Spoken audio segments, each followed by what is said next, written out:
Kami lanjutkan informasi di Kompas Petang, Saudara. Kejaksaan Agung menetapkan satu tersangka baru, yakni dari pihak swasta dalam korupsi tata kelola makan bergizi gratis. Pihak swasta berinisial AYS merupakan orang kepercayaan dari mantan Wakil Kepala BGN Sony Sonjaya. Tersangka diminta Sony mencari mitra pelaksana program MBG. Sony memberi akses kepada tersangka untuk melakukan intervensi kepada tim verifikator mitra MBG agar AYS tahu titik dapur yang kosong dan membatalkan status calon mitra SPPG yang telah disetujui.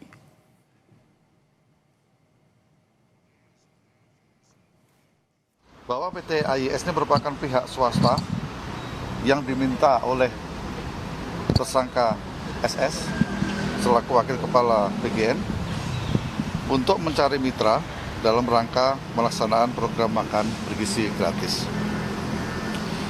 Bahwa saudara SS melawan hukum memberikan akses kepada AYS untuk melakukan intervensi kepada tim verifikator mitra MBG sehingga dapat mengetahui titik-titik dapur yang kosong. Mengenai beredarnya 26 nama-nama tokoh yang terlibat dalam skandal korupsi MBG, kuasa hukum Sony Sonjaya meluruskan bahwa pihaknya resmi menyerahkan 26 nama kepada penyidik. Beberapa diantaranya adalah oknum berinisial MS, SS, D, YZ, dan juga CA. Kuasa hukum Sony berharap pengajuan justice kolaborator dikabulkan agar kasus korupsi program MBG ini bisa diusut secara terang benderang.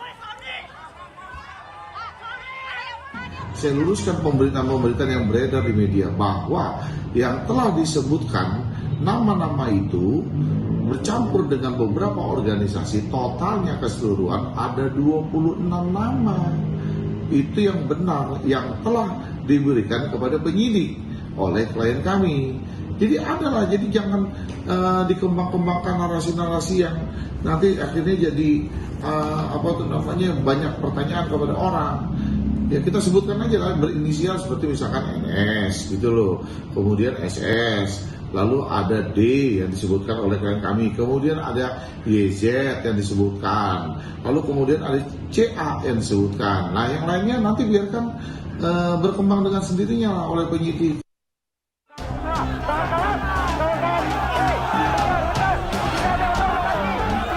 Demo mahasiswa Universitas Islam Riau sempat diwarnai aksi saling dorong saat mahasiswa di depan gedung DPRD Provinsi Riau menuntut evaluasi penggunaan anggaran dapur MBG yang dinilai penuh masalah karena diduga marak temuan SPPG fiktif. Protes juga terjadi di Malang. Mahasiswa Universitas Brawijaya tegas menolak kelola dapur MBG. Mereka khawatir universitas berubah jadi wadah pelaksana proyek pemerintah ketimbang jadi laboratorium riset dan pendidikan yang independen. Rentetan unjuk rasa ini punya alasan yang kuat. Kasus korupsi mantan kepala BGN terbongkar, skandal ini pun menguak segudang permasalahan di program andalan pemerintah ini. Fakta mengejutkan pun diungkapkan oleh Menko Pangan. Pembangunan dapur MBG meledak melebihi kapasitas. Target awal hanya 21.000 titik. Kenyataannya membengkak hingga lebih dari 27.000 lebih titik. Akibat melubernya jumlah titik dapur ini pun fatal. Menurut Menko Pangan, negara rugi 1 triliun rupiah per bulan. Membengkak 6.877 titik. Ya, laporan Ibu Nani tadi barusan. Kalau 6.877 penambahan, kalau 6 juta satu hari, maka 1 tahun ada 1 bulan. 1 bulan ada pengeluar lebih 1 triliun pemborosan. Berarti kalau 1 tahun berapa itu, Bu? 12 triliun. Ini yang maka perlu penataan untuk ditata agar bisa diperbaiki dan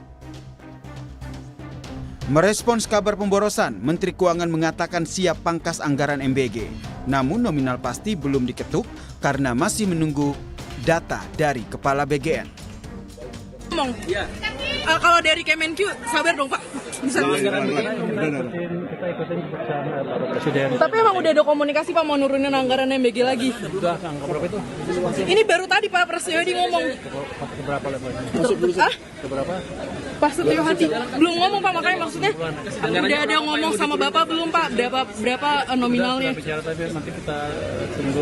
Kisaran berapa Pak? Nyampe ratusan triliun nggak Pak?